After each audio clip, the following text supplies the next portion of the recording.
अब देखो इस चैप्टर में पढ़ना क्या, हमारा संविधान कब बना, कैसे बना, और संविधान में हमारे कॉन्स्टिट्यूशन में कुछ फंडामेंटल राइट्स है उसके बारे में पढ़ा। और ये चैप्टर इसलिए भी पढ़ना जरूरी है, सिलेबस का बात छोड़ो, इस चैप्टर इसलिए पढ़ना जरूरी है कि तुम भारत के सिटीजन हो, इंडिया के सिटीजन हो, हर इंडियन सिटीजन को ये आना चाहिए हमारा संविधान क्या है। बस स्टार्ट करते वैसे कुछ उड़े से बात करता हूँ, तो संविधान कॉन्स्टिट्यूशन क्या होगा, इसकी मीनिंग क्या समझते हो? तुमने कोई भी किताब खरीदा है, खासकर एनसीईआरटी किताब में लिखा होता है प्रिम्बल, कॉन्स्टिट्यूशन का मतलब क्या होता है पता है मीनिंग?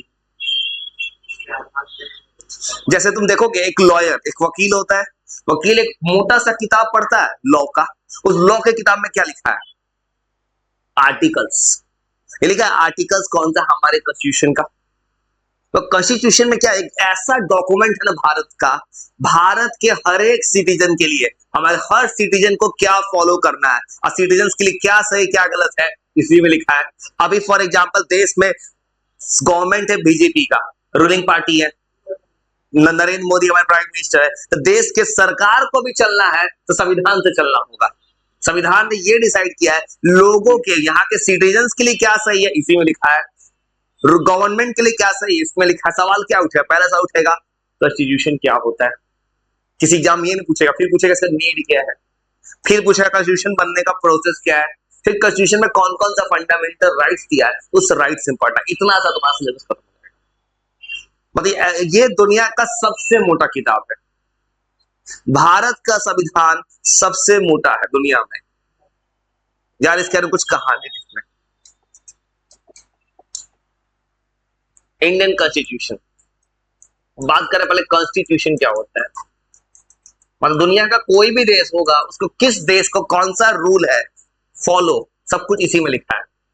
वो आराम से लिखते थोड़ा थोड़ा करके और याद करते जाना और लिख के देखना। अगर मेरा बहुत मानो मैं तुम पहुंचा दूंगा 90+ के बियॉन्ड। अब मैं बात करूं प्रैक्टिकल तरीके का, लोग कहते हैं नंबर नंबर बात बनाए से नहीं आता, नंबर तरीका से काम कर नहीं पाता। हर एक वो चीज पे काम को जो तुम्हारा नंबर रोकता है, लिखने का स्टाइल। एक ऐसा डॉक्यूमेंट है जो कंटेन करता है, वो लिखो लिखो तुम लिखो उठाना है।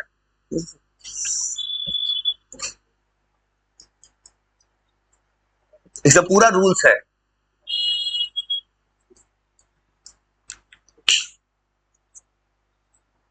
और चुपचाप लिखते जाओ, सब सुनाना है। लॉज रूल्स फॉर बोथ, मतलब दोनों है। मतलब रूल्स भी लिखा है इसमें, कौन कौन सा रूल फॉलो करना है, कानून भी लिखा है, दोनों के लिए लिखा है। और बोथ द सिटीजन्स, मतलब भारत के नागरिक के लिए, मतलब इंडियन सिटीजन हो तुम, तुम्हारे लिए क्या सही है इसी में लिखा है। और हमारा जो गवर्नमेंट है उसके लिए भी इसी में लिखा है।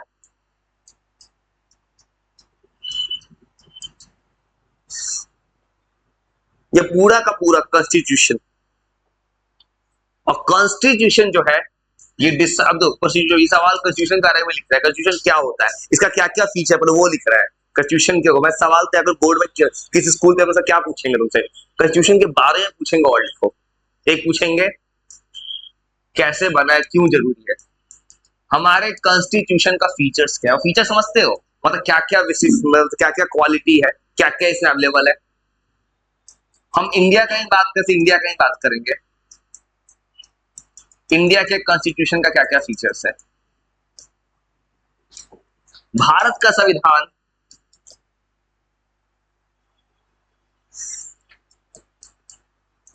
ये डिसाइड करता है कि रूलिंग पार्टी का देश में कैसे कंट्रोल होगा।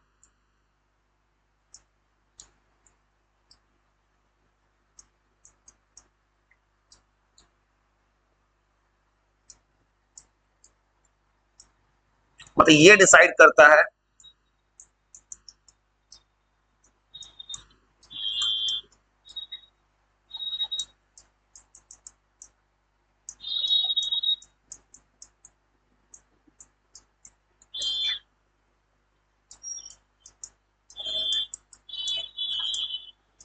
रूलिंग पार्टी जो है, मतलब जो ही पार्टी कैसे रूल करे, कॉन्स्टिट्यूशन में ये लिखा है।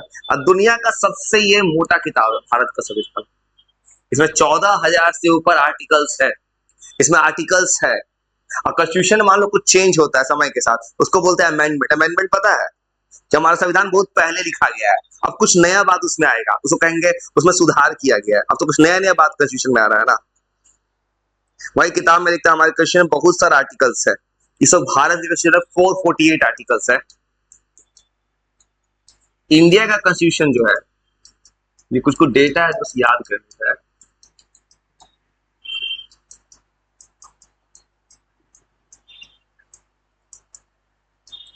ये सबसे बड़ा कॉन्स्टिट्यूशन है।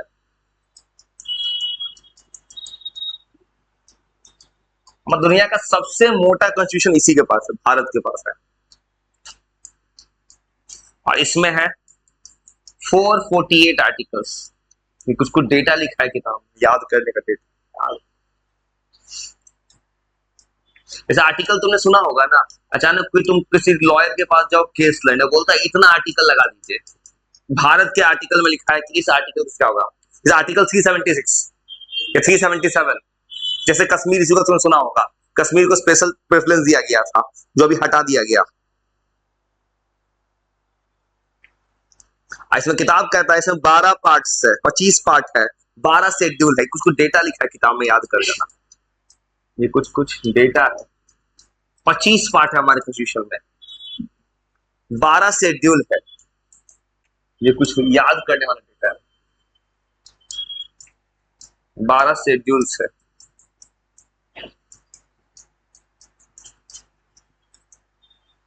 अभी कुछ 101 अमेंडमेंट्स हुआ है।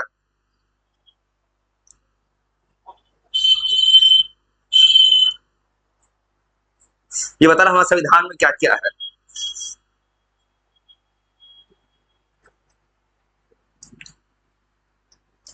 अमेंडमेंट मतलब होता है सुधार। जैसे हमारा संविधान बन के लागू हुआ था 26 नवंबर 1949 को, उस वक्त रेडी हो गया था। तो अमेंडमेंट मतलब होता है ना, मान लो फॉर एग्जांपल पहले जमाने में बना हमारा संविधान, 1949 तक रेडी हुआ था, 50 में लागू किया गया। अब आज के समय इंटरनेट सब कुछ आ गया, कुछ ऐसा कानून आएगा जो आज करना पड़ रहा है। अब उस समय इन लोग को पता ही था ये कुछ फ्यूचर में आएगा, तब लोग क्या करते हैं, सुधार बोलता है। ये नहीं बोलता कॉन्स्टिट्यूशन कुछ गलत था, कुछ न्यू इंट्रोड्यूस किया गया है, कुछ लॉ को बदला गया कॉन्स्टिट्यूशन में। अमेंडमेंट्स मतलब इतना बड़ा चेंजेस। अमेंडमेंट्स मतलब होता है चेंजेस करना। अमेंडमेंट्स मतलब होता है, जैसे मान लो फॉर एग्जांपल पहले के सरकार ने कुछ भारत के संविधान में कुछ और लिखा था, अब लेकिन जरूरत बदल गया है लोग का, तो संविधान को बदल दिया। सुप्रीम कोर्ट का चीफ जस्टिस अगर कोई स्टेटमेंट सुना दे, वो अपने आप में एक कानून बन जाता है। ये पता है कि सुप्रीम कोर्ट का चीफ जस्टिस जो पेन चला के बोल दे, सुप्रीम कोर्ट के पास पावर है, चीफ जस्टिस के पास, वो सरकार को भी सुना सकता है, ये तो पता है। सरकार अगर मान लो फॉर एग्जांपल हमारे पार्लियामेंट है, लोकसभा राज्यसभा, बिल पास हो गया, अब प्रेसिडेंट के पास जाने से पहले अगर किसी ने अपील कर दिया सुप्रीम कोर्ट में, तो वहां पे सुप्रीम कोर्ट का चीफ जस्टिस को रोक सकता है 14 दिन के लिए, इतना पावर है उसके पास। अमेंडमेंट मतलब क्या होगा, न्यू चेंजेस होता है।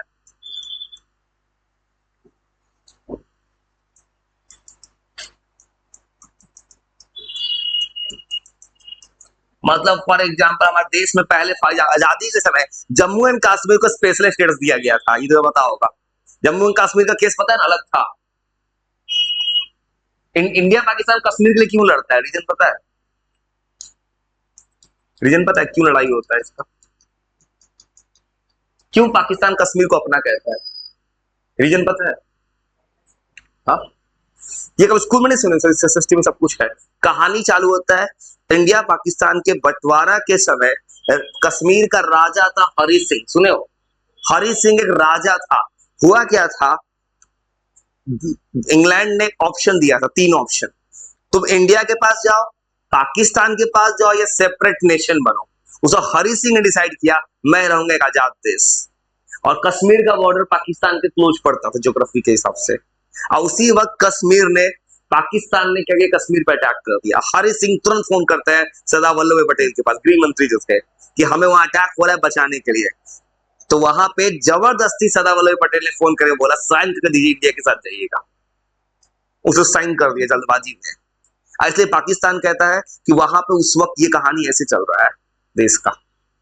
कॉन्स्टिट्यूशन में पता भारत में अलग आर्टिकल था, भारत का कोई भी नागरिक हो, पहले सिटीजन, तुम बिहार में रहते हो, तुम कश्मीर में जमीन नहीं खरीद सकते, ये पता है? अब खरीद सकते हो पढ़े लिखे में। कोई भी इंडियन सिटीजन हो कश्मीर की किसी लड़की की शादी नहीं कर सकता था, पाकिस्तान में कर सकता था। भारत का कानून, पूरे देश में एक अलग कानून रहेगा, कश्मीर का अलग संविधान था, पता है कि नहीं? कश्मीर एक अलग यूनियन टेरिटरी बना है। वो क्यों बना? इसलिए बनाया गया, पहले कश्मीर के पास अपना कानून था। जब भारत का मान लो फॉर एग्जाम्पल भारत के प्रधानमंत्री कुछ कानून बोलते थे, तो कश्मीर का अलग संविधान था, हटा दिया गया।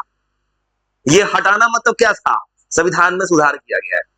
और जिस समय बनाया गया उसमें पाकिस्तान कश्मीर एक क्रिटिकल इशू था, सॉल्व करने में उसको स्पेशल स्टेटस दे दिया गया। संविधान में बहुत चेंजेस किया गया हमारे संविधान में। हमारा जो संविधान है इंडियन कॉन्स्टिट्यूशन, इसको ड्राफ्ट कौन किया है? डॉक्टर भीमराव अम्बेडकर।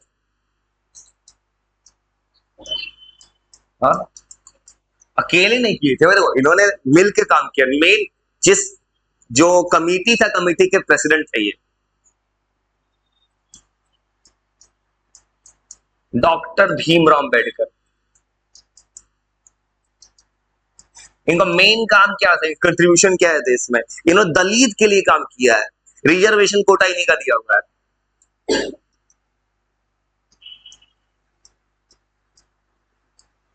इसीलिए भारत में इसमें छुट्टी आज का दिन होता है।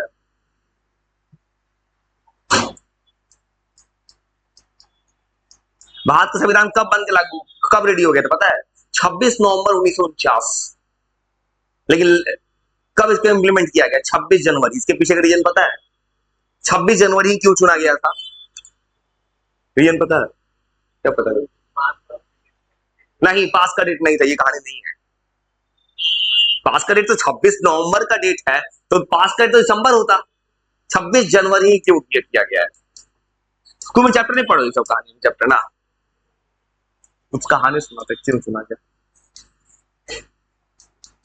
तो मैं किस चीज का बात करना चाहता हूं? अगर तुम कोई टॉपिक पढ़ रहे हो ना, अगर उससे रिलेटेड कुछ इंपॉर्टेंट बात है साइड में, तो जान लो, वो सब चीज काम देता है ना। भारत का संविधान रेडी हो गया था 1946 में, बनना चालू हुआ है ये 49 में जाकर रेडी हुआ है। तुमको पता होगा ये बात, तो ये भी जीके का सवाल है। 26 नवंबर 1949 को इसको इंप्लीमेंट किया गया। 26 जनवरी 1950। इसके पीछे का कहानी लिखो, कहानी सुनाते हैं। कहानी छिपा है कराची, लाहौर, मतलब लाहौर में छिपा है कहानी। वो 1930 के पीछे का कहानी है, हिस्ट्री का।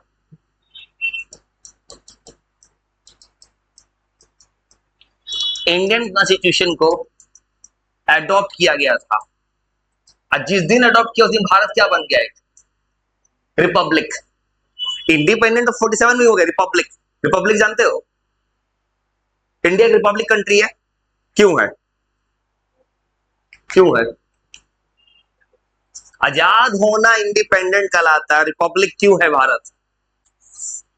एसएसटी नहीं पढ़ो कभी स्कूल में? कभी रिपब्लिक वर्ड सुने स्कूल में? पढ़ो कि इंडिया रिपब्लिक कंट्री?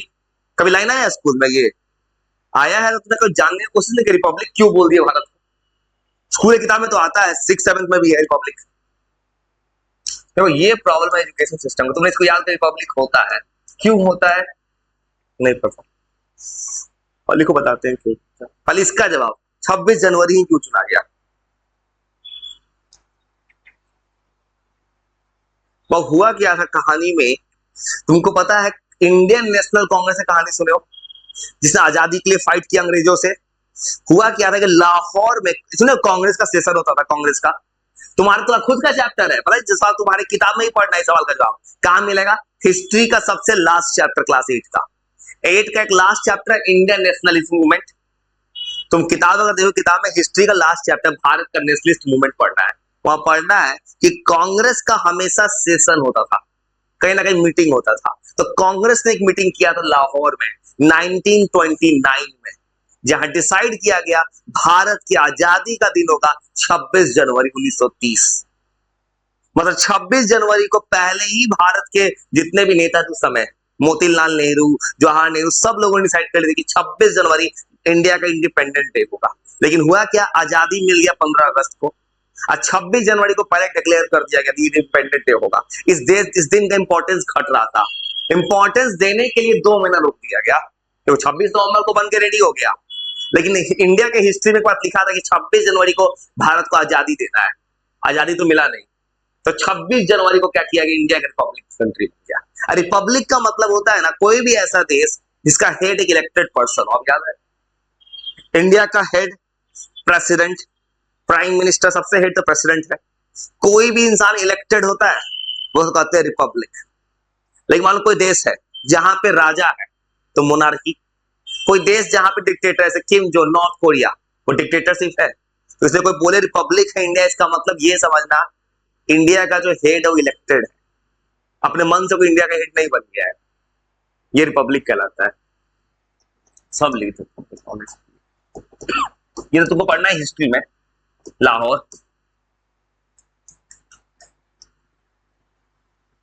तो पूछे 26 जनवरी क्यों इंप्लीमेंट किया गया था, याद रखना 26 जनवरी 1950 या 26 जनवरी को इंप्लीमेंट किया गया था।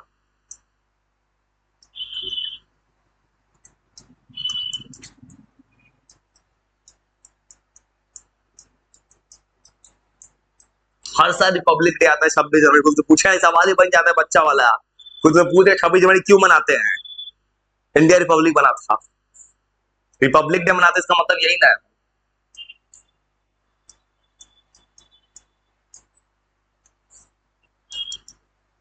नाइनटीन 29 लाहौर सेशन, लाहौर पाकिस्तान का शहर है, ये डिसाइड किया गया लाहौर में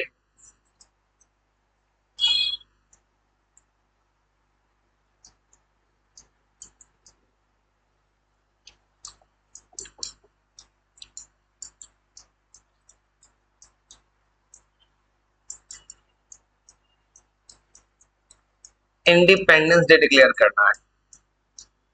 कोई रीजन पूछे सिंपल वर्ड में, याद रखना लाहौर में डिसाइड किया गया 26 जनवरी आजादी का दिन, आजादी तो मिला नहीं, इससे इस दिन भारत बन गया है रिपब्लिक। और कौन लिखते रिपब्लिक का मतलब क्या होता है, तो पूछे इंडिया की रिपब्लिक कंट्रीज का मतलब क्या होता है, उसका मतलब ये होता है head of the state is a Republic person. Republic इस वर्ड का मतलब याद रखना, तो स्टेट बोल रहा हूं मैं, स्टेट मतलब राज्य मत समझना। हमारे पार्लियामेंट में स्टेट एक कंट्री को डिनोट किया था, पता है कि नहीं बात, कभी भारत के बारे में कुछ नहीं पढ़ा आज तक, सुने हो कभी किताब में पढ़ा हेड ऑफ द स्टेट।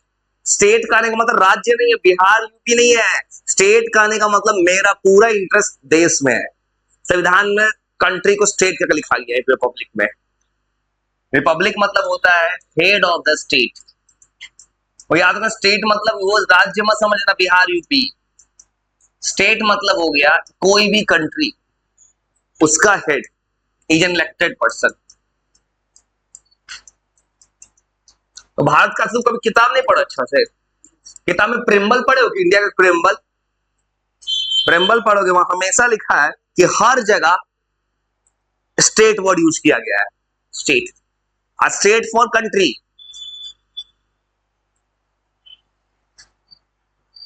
और हमारा संविधान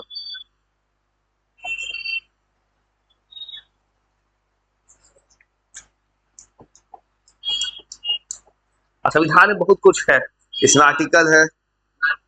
हाँ, मोनार्की एक ऐसा सिस्टम होता है जहां कोई राजा रूल करता है, जैसा पहले जमाने में राजा रूल करता है, और इसमें 1 लाख पैसा मोनार्की होता है। फॉर एग्जाम्पल सोचो नेपाल, नेपाल में कुछ दिन पहले एक राजा था ज्ञानेंद्र वीरेंद्र, नेपाल में, वो मोनार्की सिस्टम है। क्लास 9 के हिस्ट्री में पढ़ना है तो डिलीट हो गया फ्रेंच रेवोल्यूशन, वहां पढ़ना लुइस 16 नाम का राजा था, जिसने अलेक्जेंडर, नेपोलियन, इन लोगों ने क्या किया, डिक्टेटर किया, राजा बन के रूल किया है। और यहाँ पढ़ना क्या है तुमको, अब दुनिया में कौन सा सिस्टम चल रहा है, डेमोक्रेसी, लोकतंत्र। और याद रखना भारत के संविधान में 1,45,000 वर्ड्स है, इतना भारत का संविधान में वर्ड है।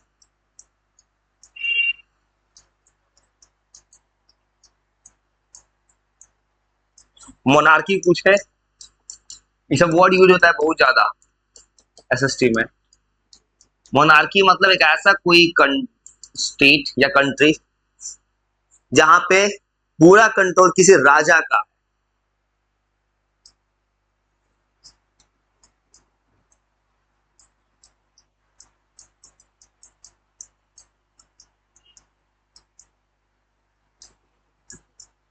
किंग।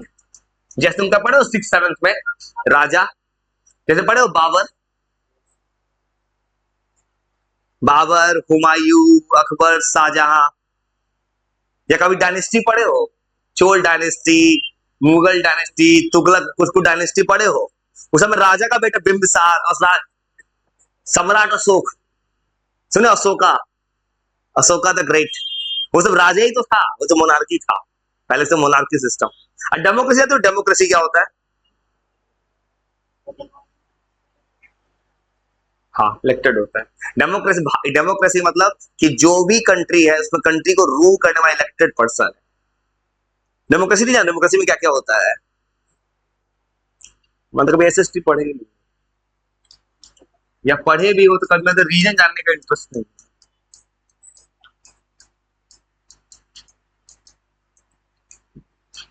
डेमोक्रेसी मतलब एक ऐसा चीज, हिंदी में सुने लोकतंत्र, सुने लोकतंत्र, यही डेमोक्रेसी है। लोकतंत्र मतलब क्या होता है? ऐसा कोई सिस्टम जहां तुम जिसको चुनोगे वही तुम्हें शासन करेगा, वही डेमोक्रेसी है।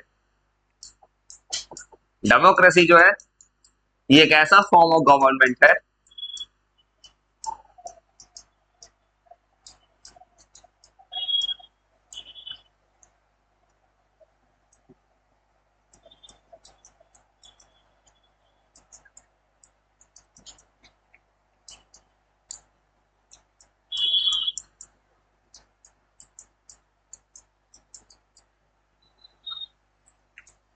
जैसे होता है वो इलेक्शन होता है देश में, तुम किसी को चुनते हो, अपना चुनते हो रिप्रेजेंटेटिव, मतलब मोतिहारी है, मोतिहारी से प्रमोद कुमार जीत गए, या वहां यहाँ के हमारे विधायक है, वो लोकसभा में सांसद है राधा मोहन सिंह, तो हमारे रिप्रेजेंटेटिव है, उनका काम क्या होगा? हमारे बिहाफ में, इस मोतिहारी शहर के बिहाफ में, मतलब इसके लिए काम करना, वही रिप्रेजेंटेटिव है।